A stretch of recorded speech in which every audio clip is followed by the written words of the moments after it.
It's a great pleasure for me to introduce the first keynote speaker, Dr. Claudia Lang.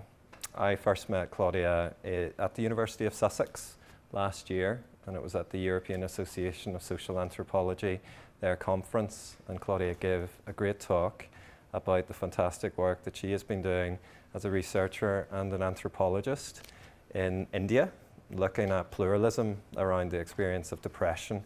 So when we were putting the program together, Claudia really stood out as a great keynote. So you're very welcome, and it's a great pleasure to introduce you today. I know that you're based at the Ludwig-Maximilians-University in Munich, Germany, but you have been doing work at Sermestoire in Paris over the last year, and you'll be there until March of next year, I believe. So doing global health research and doing that in conjunction with Anne Lavelle and colleagues. So you're very welcome. I'd just like to invite you to come forward. We'll allow you to speak, and then there'll be some sharing of questions at that point, but I'm sure you'll let the audience know that you're keen to be interactive around your presentation and to invite questions as you go as well. So thank you. Thank you very much for this friendly introduction, Ross. Can you hear me? Is it okay with all this mic and equipment? Okay.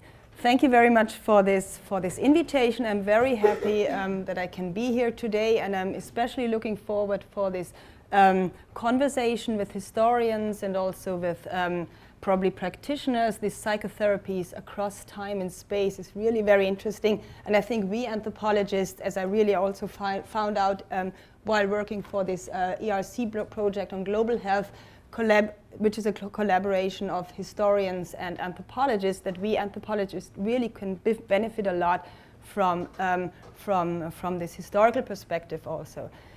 So global mental health as a field of study, debate and action, as Ross White and others have expressed it, has largely been what both Sachs and some colleagues have called structurally blind to conceptualizations and treatments of psychological and behavioral abnormalities in codified indigenous medical systems such as Ayurveda.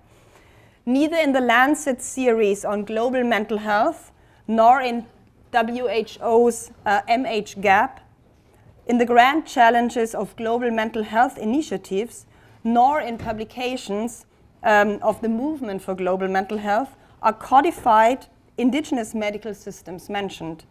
Likewise, most national mental health policies and programs have largely ignored medical practices of dealing with mental illness other than mainstream psychiatry and psychology.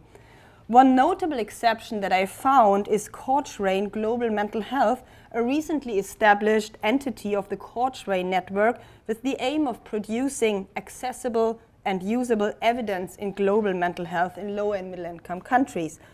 Cochrane Global Mental Health explicitly plans to include, I quote them, approaches that are culturally appropriate, such as traditional, complementary and alternative medicine, end of quote. Although also in India, mental health policymakers and mainstream psychiatrists are largely ignorant or dismissive of Ayurveda, there are some small steps testifying a slow process of recognition of some of the Ayush disciplines in mental health care. So what is Ayush? Ayush is an acronym which means life in many of the Indian languages, and it stands for Ayurveda, and the Y, yoga and naturopathy, the U for Unani, which is Greek medicine. We're going to hear more about Greek medicine later, but which is practiced by Hakims, by Muslim practitioners in India. And then the S for Siddha and H for homeopathy, which is interestingly regarded as an Indian system of medicine nowadays, and Sovarikpa, which is Tibetan medicine. So these are the Ayush disciplines.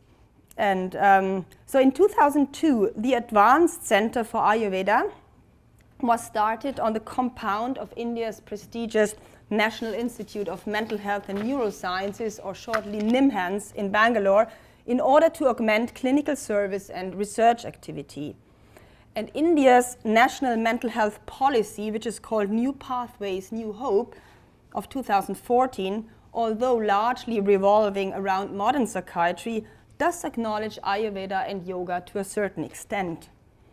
and India's new mental health care bill passed by the Rajya Sabha, India's upper house, in 2016 acknowledges practitioners and institutions of the Ayush disciplines as mental health care providers as well as Ayush medicines. Yet, Ayurvedic psychiatry as a reinvented or invented even field of specialization and clinical practice is still marginal in the public and private mental health of both Kerala and India as compared to mainstream psychiatry. So in this presentation, I focus on the clinical practice of institutionalized Ayurvedic psychiatry in Kerala, in the south of India, in the context of asymmetries between biomedicine and Ayurveda with regard to knowledge, validity, evidence, and research. Given the growing relevance of psychosocial interventions in global mental health parallel to psychopharmacological treatment, I will address these following questions. Whether and how this indigenous form of healing, or a part of it, is negotiated and can be understood as a form of psychotherapy. And second, which epistemological, ontological, and structural asymmetries and processes of appropriation are involved in this process. And third, what does this mean for the notion of psychotherapy as a theory and practice targeting the mind as categorically distinct from pharmacotherapy targeting the body or the brain? So these are just two maps where you can see where Kerala is in the southwest, a small coastal strip in the southwest of India. And here you see, again, Kerala and its different districts. And you see that in Malappuram district, this town of Kottakkal, where I did the first part of my research in the field of Ayurvedic psychiatry.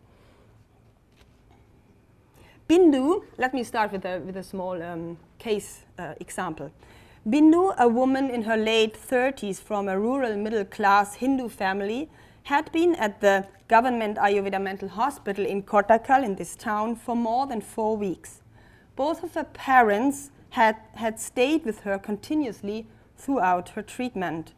Only her husband and her parents were aware that she was undergoing psychiatric treatment. As far as anyone else knew, Bindu was seeking Ayurvedic treatment at the prestigious Aryavadya Shala in the same town for somatic complaints. Her father, Raman, was a friendly and talkative retired Navy officer in his 60s.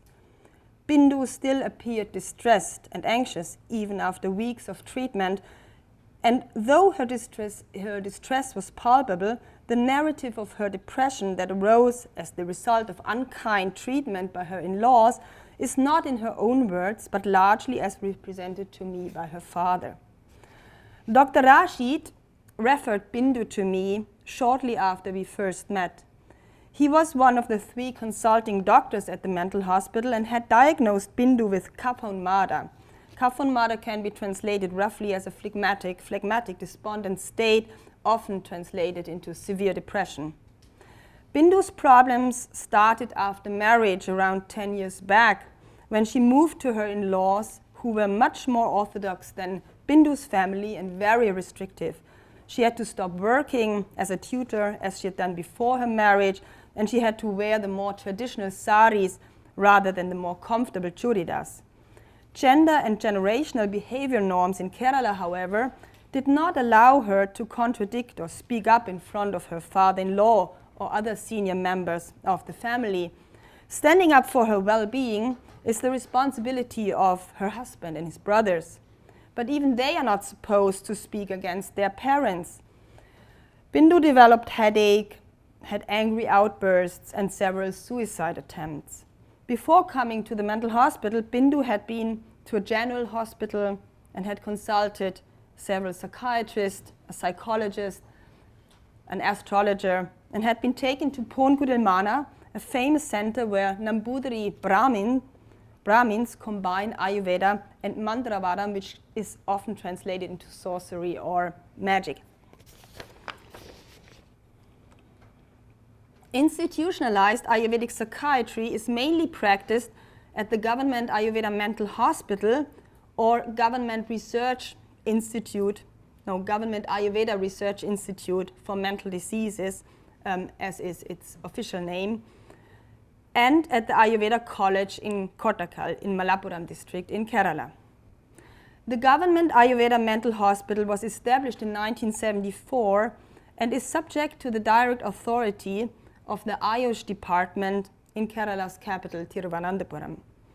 The hospital accommodates up to 50 patients, including children. The institution boasts free wards and pay wards for inpatients and a daily outpatient facility that attracts patients from different social and religious backgrounds from nearby villages and towns, other parts of Kerala, and even sometimes from other states in India. The inpatient treatment takes around 40 days, after which patients return for regular outpatient checkup and treatment. In 2014, staff included a superintendent, a specialized medical officer trained in Ayurvedic psychiatry, and 2 other Ayurvedic medical officers without formal psychiatric training. Other staff members included Ayurvedic therapists, nurses, and other attendants and security staff. So far, no psychologist or psychiatric social worker has been employed, although physicians told me this is a future goal. So here you can see the entrance, and this is the outpatient department. In the same town, Kottakkal, the P.S. Varya Ayurveda College opened a psychiatric outpatient clinic in 1997, 3 years before the postgraduate course, which is translated as Knowledge of the Mind and Mental Illness, which is in Sanskrit Manovigyam Avum Manorogam. And it's interesting that students call this course simply Ayurvedic Psychiatry or sometimes Manasika course. But while in fact this really translates into knowledge of the mind and mental illness, which is psychology and psychiatry combined, if you want, students told me.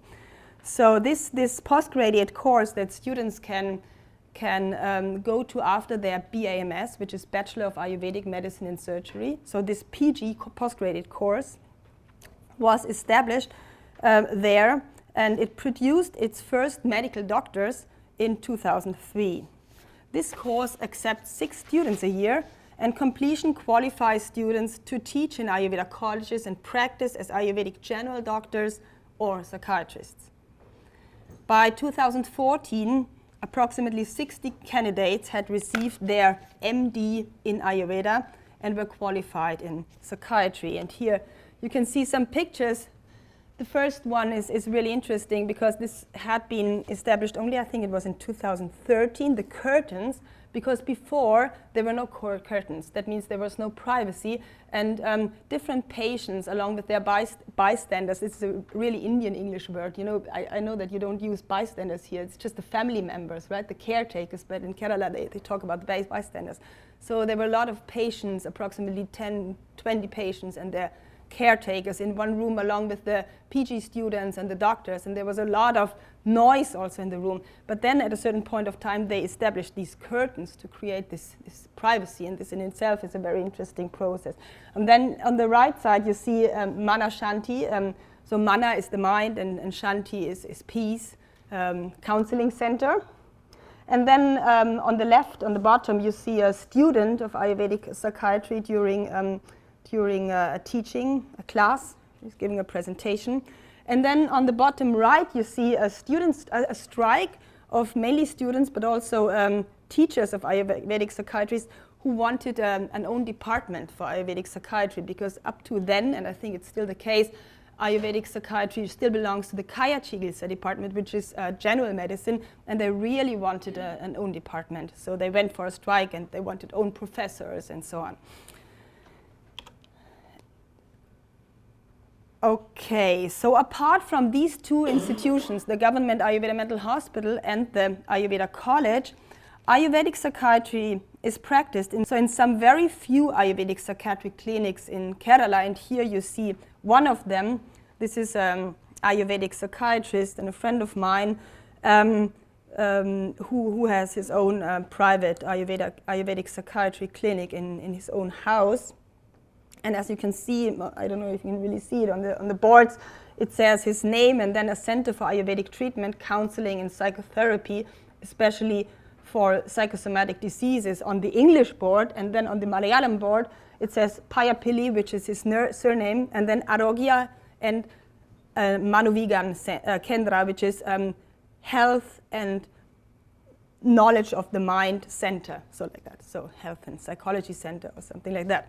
So this is one of the non-institutionalized Ayurvedic psychiatry clinics, and the other one, which is a more traditional center, this is Ponkurilmana in Malappuram district also, where Nambudri Brahmins, and you can see them here on the pictures, practice a mixture of Ayurvedic psychiatry and Mantravaram, as I mentioned before, which is magic or sorcery.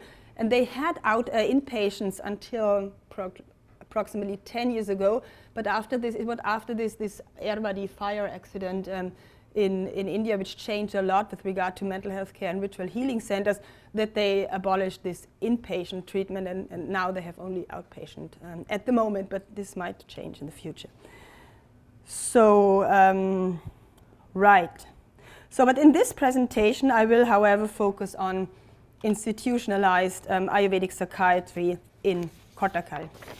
As you can see here on this picture, the different branches of Ayurveda, out of the 8 branches of Ayurveda described in the classical or canonical texts as that are authoritative for Ayurvedic teaching and practice, there is no one branch that focuses explicitly on mental illness, right? So instead, the texts deal with the theory and treatment of mental health problems in the context of, and I circled it here, in the context of 2 branches of specialization. The first one is Kaya Chigilsa, which you saw, Ayurvedic psychiatry belongs to the Kaya Chigilsa department, which could be translated as general medicine or also as internal medicine, on the one hand, and as you see on the bottom right, Graha Chigilsa or Buddha Vidya on the other. And this, I'm going to talk about this Graha Chigilsa, Buddha Vidya a bit more, but let me just say for the moment that Grahas could be translated as grasping entities, right? And Chigilsa is the treatment. So it's the treatment of grasping entities. And Buddha Vidya, which is another name for this treatment, is Buddha other, it can be a being, can be a ghost, can be a demon, a spirit, can be anything, some external being. And so Buddha Vidya is the knowledge of external beings, probably. But as you see it here, it is, this is a picture I took from the internet. It is translated into Ayurvedic, into psychiatry, and you will probably and hopefully understand why this is done at the end of this talk. So these texts, the canonical texts, differentiate between first, physiologically endogenous Unmada. Unmada is madness or mental illness, as part of general medicine. So dosha Unmada is a part of general medicine. And second, exogenous Unmada, which is a part of Graha Chigilsa or Buddha Vidya, right? So the former, dosha Unmada, madness caused to the imbalance of the dosha, denotes madness due to an imbalance of one or more of the 3 doshas. So it can be, probably, I don't take you too much into Ayurvedic theory now, but you might have heard of Vata, Pitta, and Kapha, the 3 different doshas. So accordingly, you have Unmada, mental illness, Vata Unmada, or Pitta Unmada, and Kapha Unmada. I will say a little bit more on that later. So it's predominantly a Vata-related form of mental illness and Pitta-related and Kapha Unmada. Then you have the 4th one, which is a mixture of all the 3 doshas, and Vishaja Unmada is madness due to the intake of poisonous or toxins, and Aditya Unmada is mental distress following a loss of a person or an object. So this is dosha Unmada, right? And this belongs to the general medicine or internal medicine. And the second one, the second one is Graha Unmada or Buddha Unmada. And it denotes madness with a reference to external entities. And as you see here on this photos, so entities that are described in the Charaka Samhita or in the Ashtanga in the classical texts are Devagraha, can be so it can be the grasping of a god, or Sarpa Graha, the grasping of a snake spirit, Preda Graha, Pitta, different kinds of spirits and gods are described. Gandharva is a celestial musician, Graha, and so on and so on. And doctors, they don't really use these categories while diagnosing patients, but they use it in teaching in the classroom. And it was a time when Michael Jackson just died, when I talked to them at the first time. So they said, yes, we can easily include Michael Jackson Graha, because nowadays people get possessed by Michael Jackson. Or then computer Graha, internet Graha also. But this was just more kind of, what can I say, academic joking. It was not really used in patient charts or files or so on, as were other Grahas. You know, Graha were really, it was a part of Ayurvedic theory, but not of clinical practice. And I'll tell you later why. Okay, sorry for the quality, but I'll tell you what is on the poster. So, although the theory and treatment of mental disorders in Ayurveda draws largely on the general medicine sections of the classical texts, Dosha and Mara, it is Buddha Vidya, you know, the other, one of the 8 branches that targets external entities, that is translated into Ayurvedic psychiatry. Because I had another poster that really said Buddha Vidya and then describes 3 branches. The first one is Dosha Unmada, and the second one is epilepsy, and the third one is Graha Unmada. So, and then it translates Buddha Vidya as psychiatry, right? So this is a very interesting process that is happening, and I would say that by this rhetorical maneuver of translating Buddha Vidya into psychiatry, Ayurvedic psychiatrists lay claim on the modern science of psychiatry as one of the classic fields of Ayurveda. By a second rhetorical maneuver, they include the treatment of dosha unmada and epilepsy along with graha unmada, you know, under this Ayurvedic field. The whole project of reconfiguring Buddha Vidya as psychiatry serves to tie this newly created discipline to a reinterpreted past. So, and this is another poster that was designed by the students of Ayurvedic psychiatry, and the quality of these posters is very bad, and this is why I reproduced it, and so now that you can read it. So this poster depicts the ideology of the Ayurvedic treatment triad of mental illness and behavioral disorders, consisting of, as you can see here, yukti. It's called yukti vyapashya chikitsa. That means yukti is rational, the ratio. So it's rational treatment, and Sattva Vijaya, which is translated into Ayurvedic psychotherapy, and Daiva vyapashya chikitsa, which is often translated into spiritual treatment, but literally means treatment placed in the hands of gods or in the hands of fate. So according to this former poster's graphic representation of textual evidence, the rational treatment includes both medicine and diet, patyam, with medicine being either, as you can see here, shodhana or shamana. Shodhana, I'm sorry for this, but this shodhana is purifying treatments, and shamana is dosha pacifying treatments.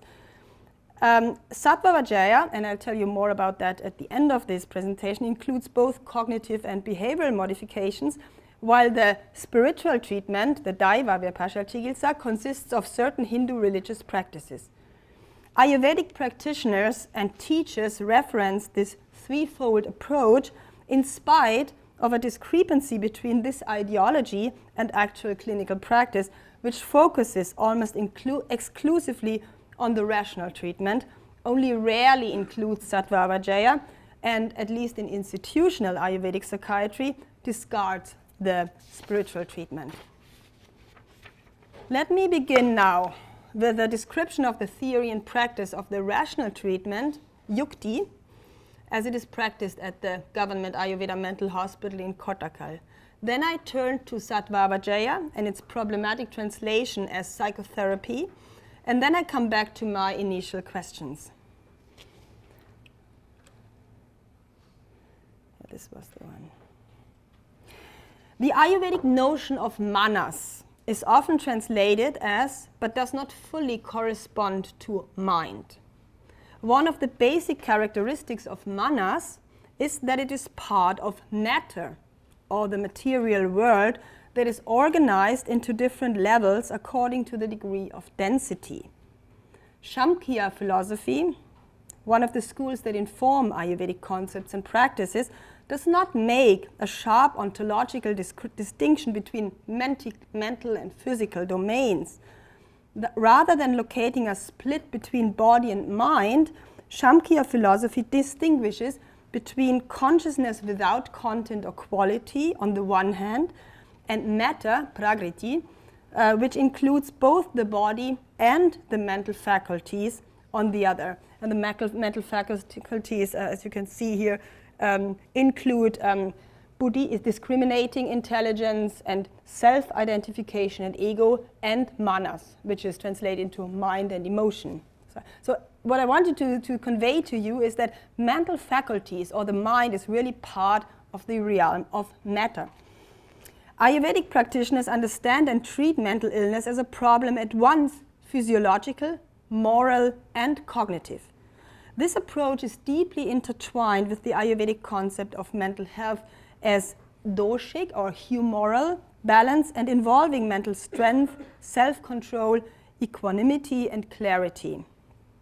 Although in this elaborated form it is part of an Ayurvedic scholarly discourse, this concept is in its basic assumptions shared by vernacular physiology and embodied experiences of mental health problems in Kerala.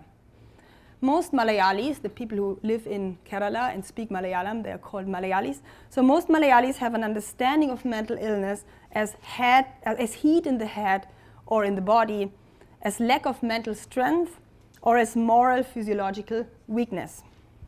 Since applications such as oil, applications on the head, or medicated mud packs have long been part of folk medicine, most Malayalis are at least somewhat familiar with many of the Ayurvedic psychiatric procedures. Moreover, many Malayalis share a notion of mental illness as a product of physiomoral imbalance. I often heard people speak of an imbalanced lifestyle or imbalanced food. The notion of imbalance provides a popular idiom for talking about both physical and mental illness in Kerala. It is, as Amarasingham Rhodes notes in the case in Sri Lanka, and I have this quote here, it is an idiom in which moral and physical balance can be talked of in the same breath, so that excess in the sense of transgression of moral limits and excess in the physical sense often go together and provide mutually reinforcing meanings for the events of daily life. Until recently, there has not been a separation in Ayurveda between practitioners and disciplines treating the body and those treating the mind. Ayurveda produces new institutions, experts, and knowledge regimes in order to enter into broader global network of mental health. What is global? Global is a term coined by Robertson, which is a mixture of global and local, right? So it's supposed to include both global and local processes. So the reinvention or invention of Ayurvedic psychiatry as a separate theory, practice, and academic discipline in Kerala is influenced by the epistemological and institutional power of allopathic psychiatry. It establishes and institutionalizes a Cartesian dualism separating body and mind that did not previously exist in Ayurveda and is disappearing in the contemporary neurosciences, of course, as well. Mind as subtle materiality cannot be treated directly. The Ayurvedic approach to treating the mind is through treating the body. For example, Dr. Rashid said, by treating the body, the mind also gets cured. A common metaphor used to explain the relationship of mind and body was water in a vessel. If the water is hot, doctors told me, the vessel also gets hot. If the vessel, the body, is cooled, also the water gets cooled. So this was a common metaphor, and it reflects Ayurvedic knowledge, Ayurvedic and popular knowledge of hot and cold bodies and minds. The aim of medical treatment is first and foremost to make the mind clear. The Ayurvedic psychiatrists with whom I spoke often used clarity and coolness synonymously. A clear mind is a cool mind, and the pacifying treatments have cooling effects on the body and the mind. The equation of clarity, coolness, and mental health is a notion Ayurvedic practitioners share with vernacular Malayali concepts. This clarity or purity of the mind is meant not only in a physiological but also in a moral sense, which becomes obvious, for instance, when Dr. Sundaran, the former superintendent of the mental hospital, writes about the Ayurvedic treatments that they, I quote him, inculcate healthy thoughts by bringing in an improved awareness of social norms, cultural values, manners, and good demeanor principles. At a press conference on Ayurvedic psychiatry, another Ayurvedic psychiatrist, Dr. Joshua, explained how physiological purification affects the distressed mind. He said, good thoughts come into a mind that has been cleansed by purification procedures. This is healing. The aim of the treatment is not autonomy of the self, but rather thinking, behaving, and developing a physio-moral social self in accordance with one's place in the social and sometimes cosmological order. This is not very clear. It is Bindu's patient chart, where you can see the kinds of treatment she got in over the whole course of the treatment, and then for every day you can see the treatments that I'm going to talk about now. Like most patients at the mental hospital, Bindu was given what doctors called special powder, a mixture of powdered Sarpaganda raw Wolfia serpentina, and many of you might be familiar with this serpentine, which also has been used in modern psychiatry since the 1950s. So a special powder was a mixture of this raw Wolfia serpentina, which is called Sarpaganda, and two other ingredients, Shankapushpa and Gokshura, mixed with milk and honey. All patients want this special powder, Dr. Saraswati explained to me, because the name itself suggests that it is something special, something specially powerful. Sarpaganda is used as a sedative to induce sleep and to control anger. Shankapushpa is used as a mind booster for the brain and is a medicine often given to children in Kerala to stimulate their intelligence. And Gokshura is a dehydrating and purifying diuretic that acts as an aphrodisiac and mind-rejuvenating medicine.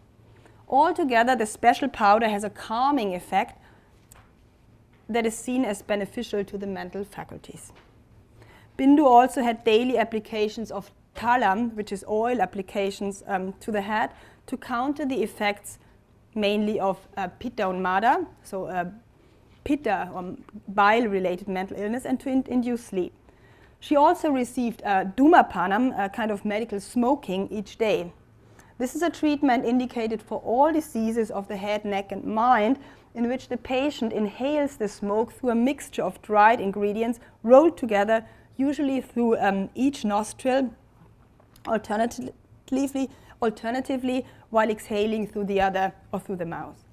The effect is described as eliminating kapha, which could be translated into phlegm in a certain way, and pacifying vada or wind, and thus creates clarity of the mind and the sense organs and promotes a lightness of the head.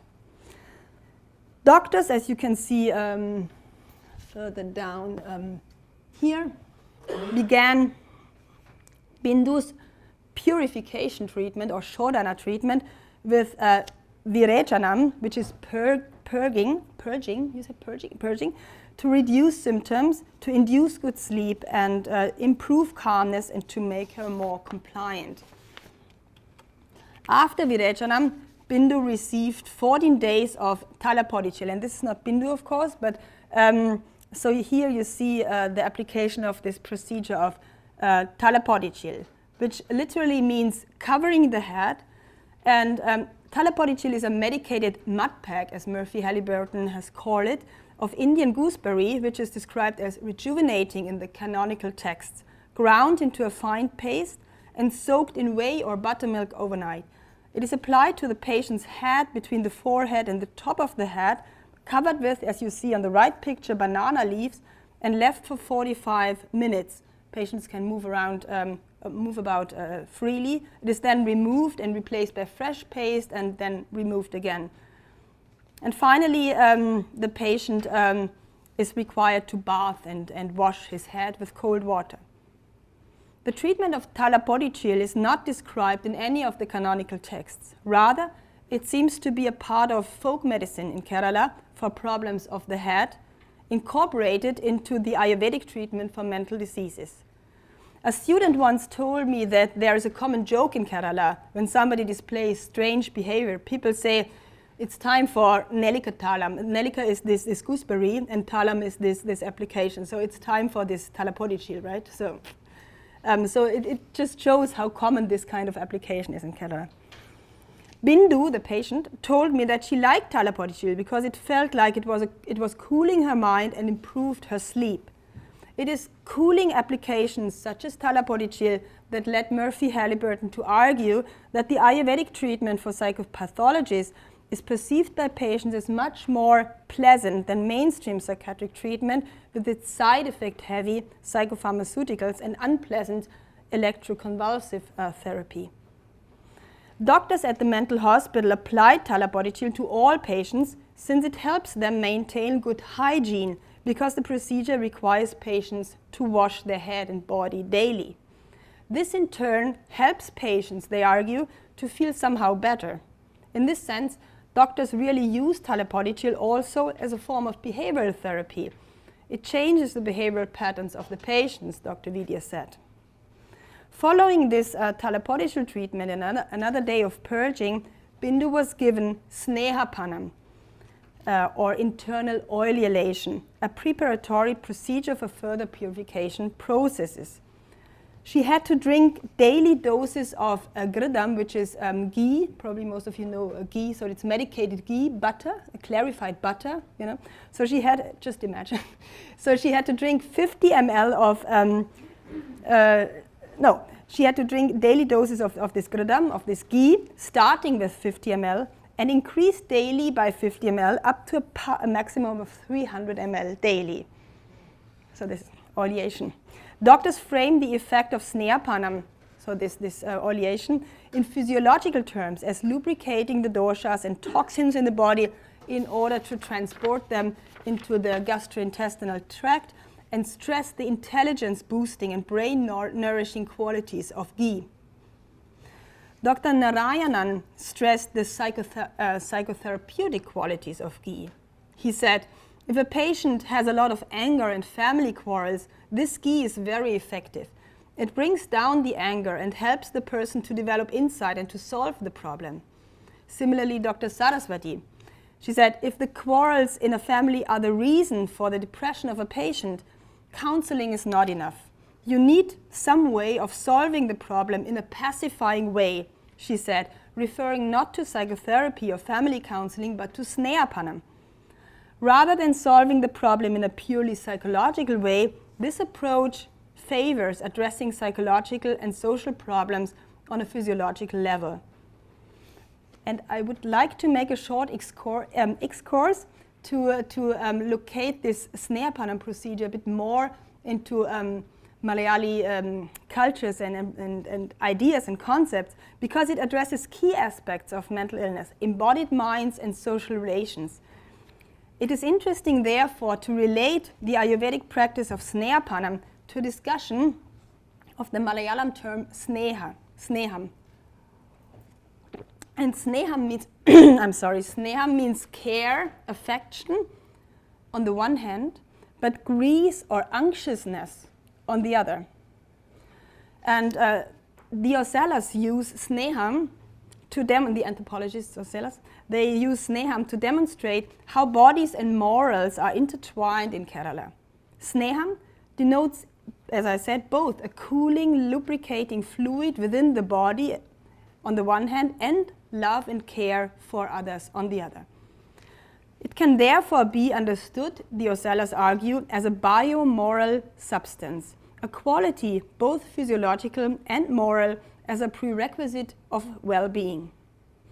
In both physiological and social contexts, a lack of sneham leads to a problem or to a blockage, such as mental health problems and behavioral problems, lack of success in one's endeavors, or generally a difficult or frustrating life.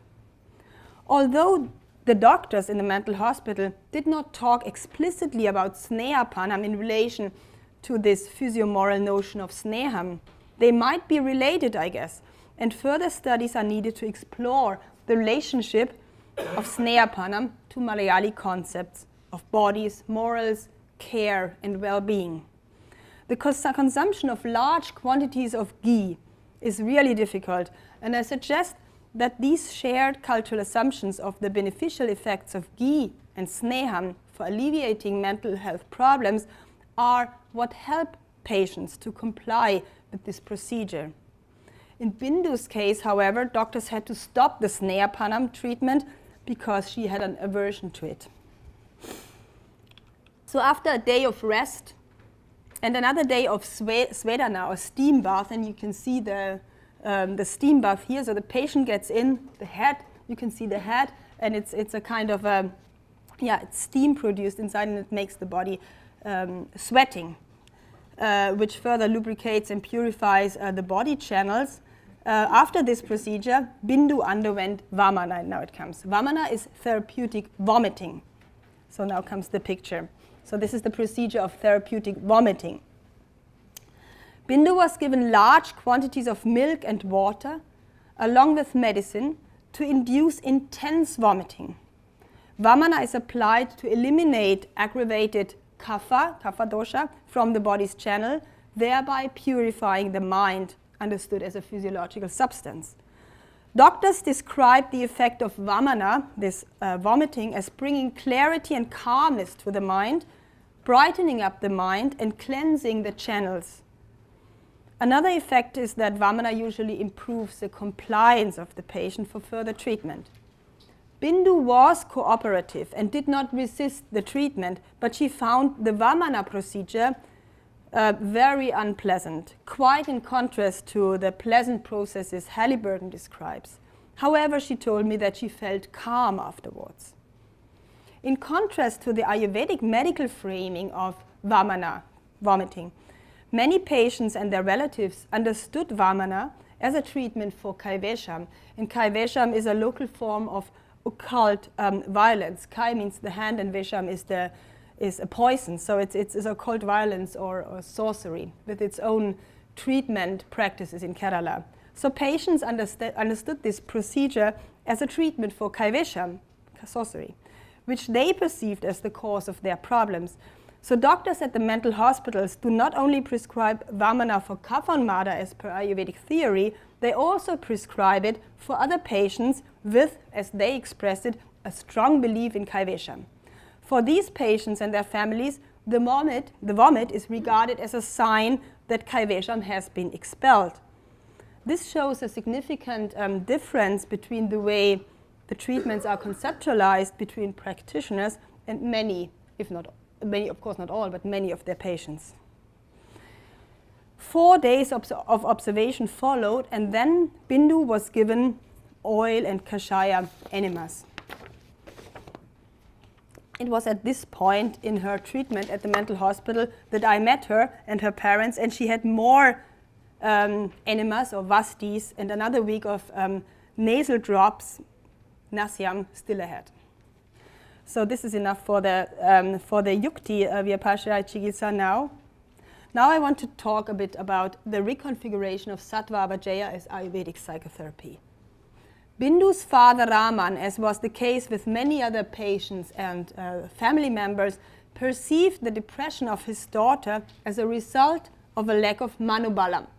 Mano is the mind and balam is strength. So as a lack of mental strength, or also as a lack of willpower or mental power. This mental strength has to be developed, and that is one of the main aims of Sattva Vijaya, which is translated as Ayurvedic psychotherapy treatment.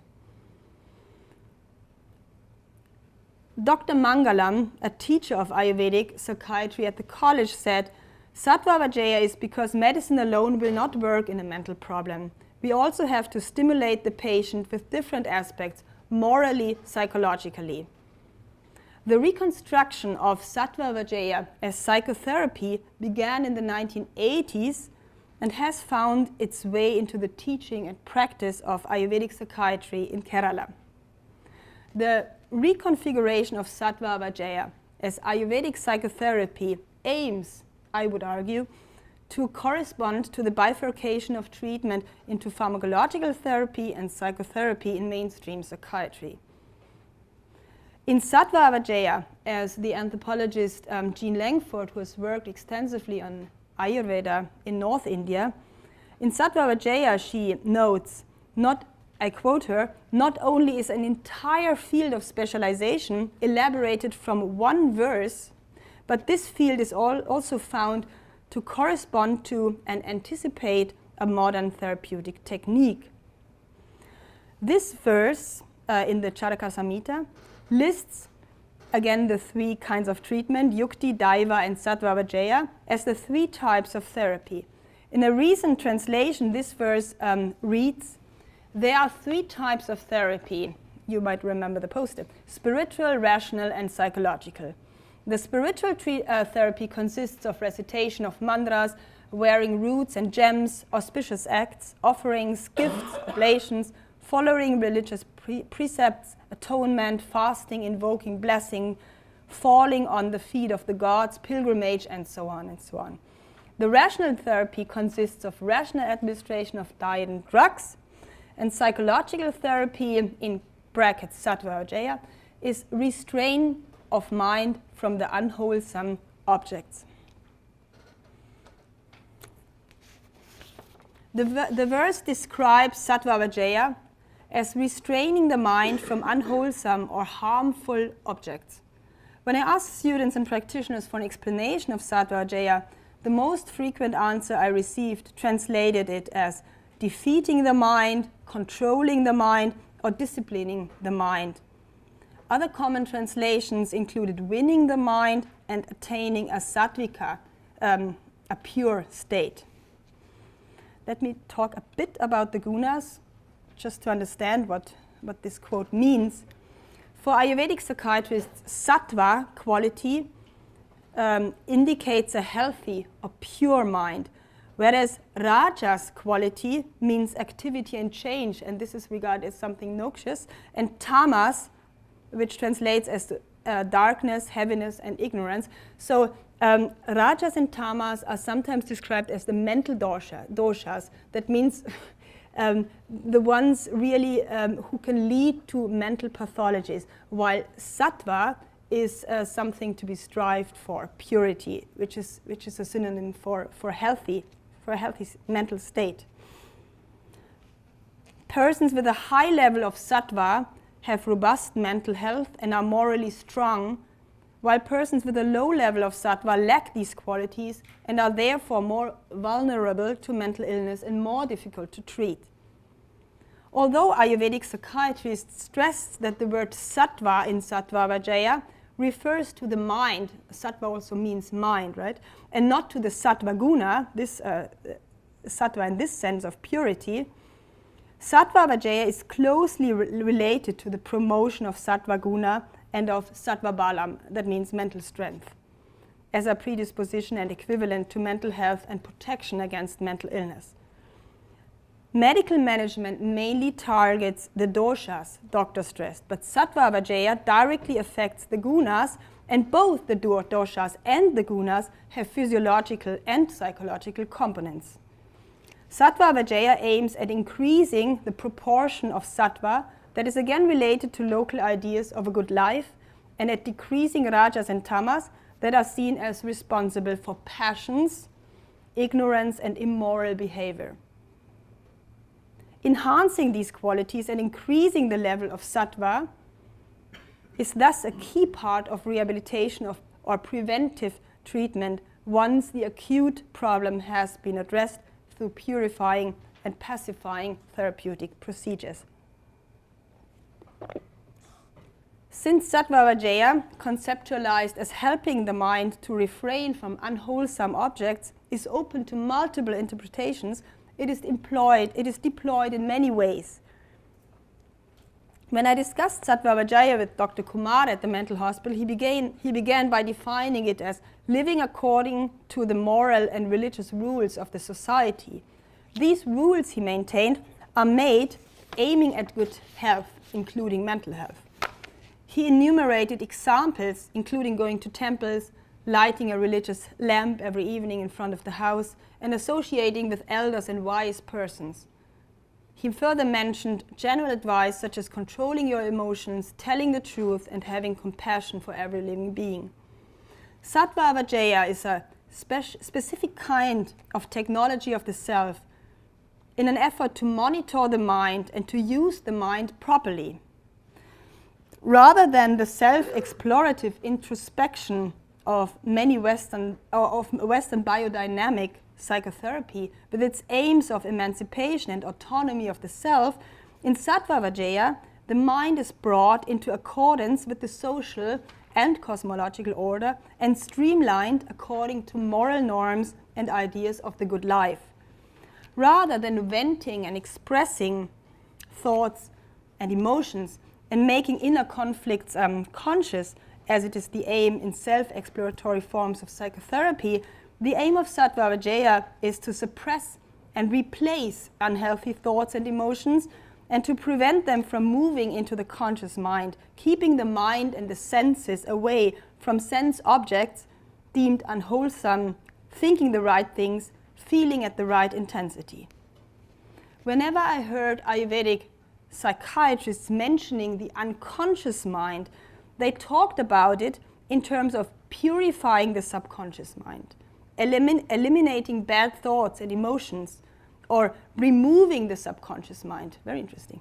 The unconscious of Ayurvedic psychiatry, as I observed it in Kerala, is something to be overcome, something epiphenomenal. Its content to be replaced by more refined and morally superior contents in line with the socio-moral norms of the society. Sattva Vijaya is not only a psychological or moral process, but also a physiological one, because thought and behavioral changes in accordance with local moralities transform the physiology of the body, and reciprocally diet and daily regimes are transformative to the gunas or qualities of the mind.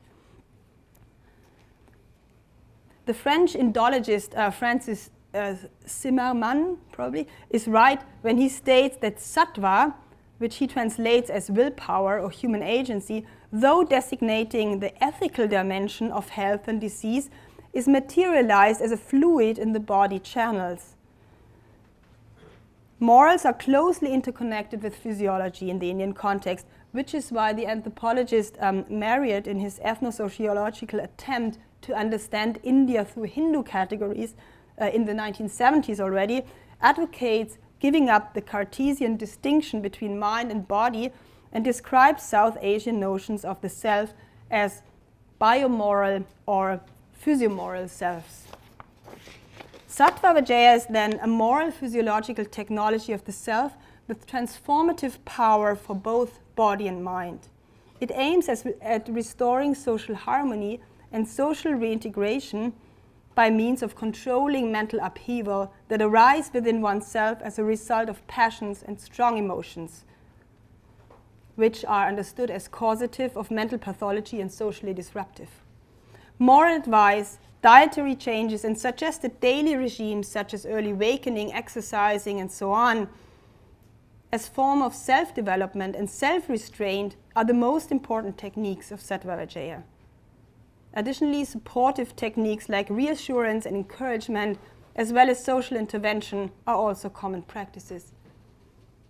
Many doctors easily combine suggestions for cognitive, emotional, and behavioral changes with the consumption of ghee and milk when talking about improving the mental strength. A general Ayurvedic physician told me with regard to the treatment of mental illness, I quote him, "We have to improve his mental strength. We have to apply daily ghee and milk." This was the Sattva Vijaya reconfigured as Ayurvedic psychotherapy that I learned in the classes of the Manasiga of the psychiatry course at the Ayurveda College, saw sometimes practiced in the Manasiga OPD in the outpatient department, and barely saw at the government Ayurveda mental hospital. However, I could observe this form of psychotherapy combined with Christian forms of counseling in the private clinic of this Ayurvedic psychiatrist I showed you before, who is at the margin of institutionalized Ayurvedic psychiatry. It's not too much. Do I have another 3-4 minutes, or is it?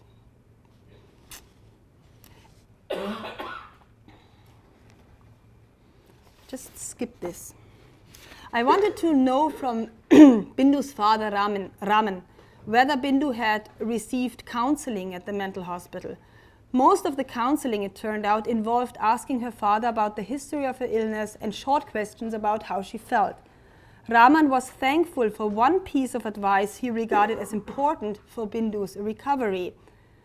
This is what the doctor told them. The doctor said, we know that we know that the in-law's life, your in-law's life, is not good, and that this is the reason for what had happened. But you have to control yourself. If you can't control yourself, you won't get any disease of this kind. And this was really very common kind of advice. Is Sattva Vijaya a technology of the self, or is it a mode of treatment? Is it practiced by the patient or by the physician? Is it the doctor or the patient who is winning the mind? The way this term is used and taught by Ayurvedic psychiatry, Ayurvedic psychiatrists suggests that Sattva Vijaya may refer to both. It can be both an inner transformative process and refer to the guidance of the doctor in this process. So now let me come to some concluding remarks. Teachers and practitioners of Ayurvedic psychiatry often referred to textual evidence of a basically threefold approach of treating illnesses of the mind in Ayurveda. No, this one.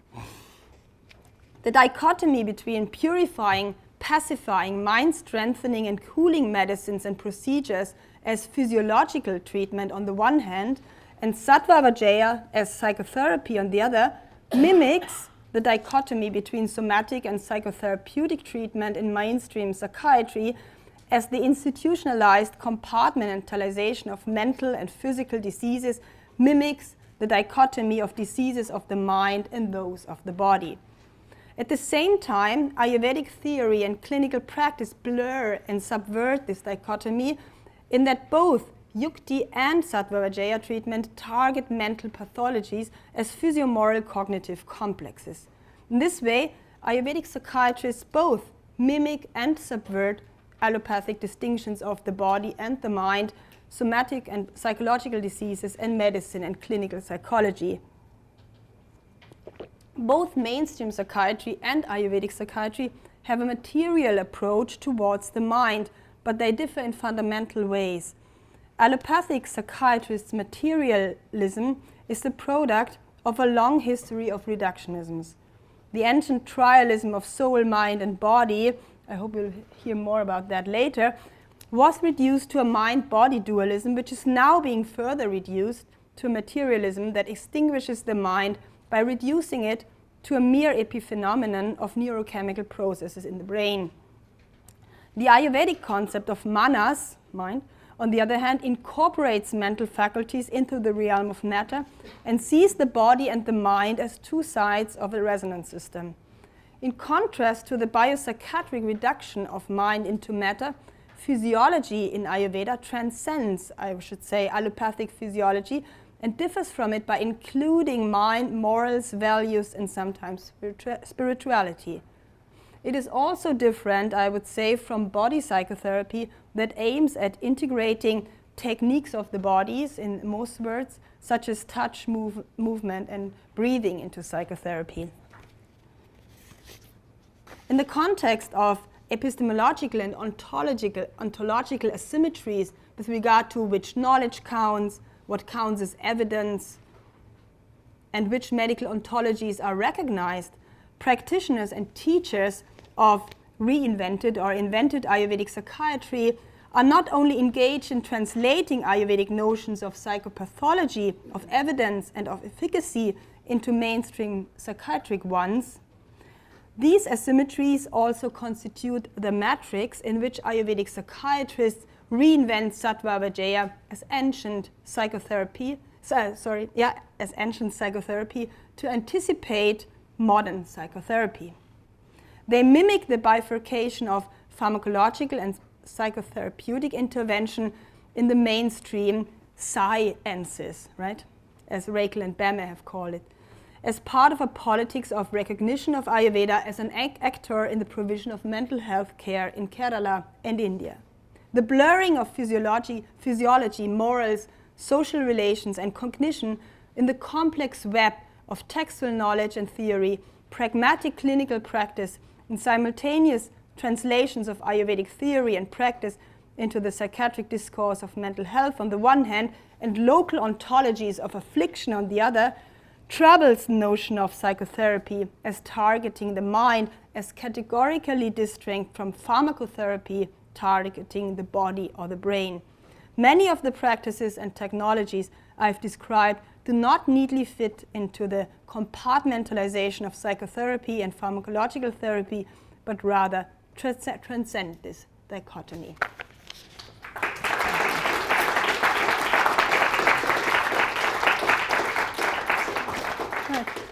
Thank you, Claudia, for a fascinating insight into the theory and practice of Ayurvedic psychiatry and also those processes of syncretization that have happened in that meeting space between Ayurvedic psychiatry and allopathic approaches. Really interesting to reflect on that process of rhetorical reconfiguration of Ayurvedic psychiatry as well. I'm sure there will be some questions from the floor